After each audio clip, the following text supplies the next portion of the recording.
வணக்கம் ஃப்ரெண்ட்ஸ். இன்றைக்கி நம்ம பார்க்க போகிறது சாம்பார். நான் வச்சுருக்க பேர் சாம்பார். இதுக்கு நீங்கள் எப்படி வேணால் பேர் வச்சுக்கலாம்.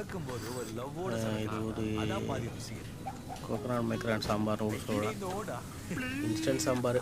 ஆமாம், அதுக்கு 2 வெங்காயம், தக்காளி, 2 கேரட்டு, 4-5 கத்திரிக்காய், பச்சை மிளகா, பூண்டு எல்லாத்தையும் வெட்டி வச்சுட்டு, அலசி எல்லாத்தையும் வெட்டி வச்சுட்டு, எண்ணெயை காய வச்சு அதில் கொஞ்சம் கடை உளுந்தம் பருப்பு போட்டு தாளிச்சிட்டு, அப்புறம் பச்சை மிளகாயும் பூண்டையும் லைட்டாக போட்டு வதக்கிட்டு, பூண்டு எதுக்குன்னா கொஞ்சம் வாசனைக்காக வதக்குனதுக்கப்புறம் அந்த வெட்டி வச்ச கேரட்டையும் கத்திரிக்காயும் போட்டு லைட்டாக வதக்கிட்டு, கொஞ்சம் அதுக்கு தகுந்தாப்புல உப்பு போட்டுட்டு, லைட்டாக 2 வதங்கினதுக்கப்புறம் லைட்டாக மஞ்சள் பொடியும் மிளகா பொடியும் போட்டு கிண்டி விட்டுட்டு, அந்த வேக வச்சிருந்த பருப்பு அதை தூக்கி ஒரு தலையில் ஊற்றி சிறிது நேரம் கொதிக்க விட்டு, அந்த எண்ணெய் பிரிந்து வந்தவுடன் சாம்பார் எடுத்து சோத்தை போட்டு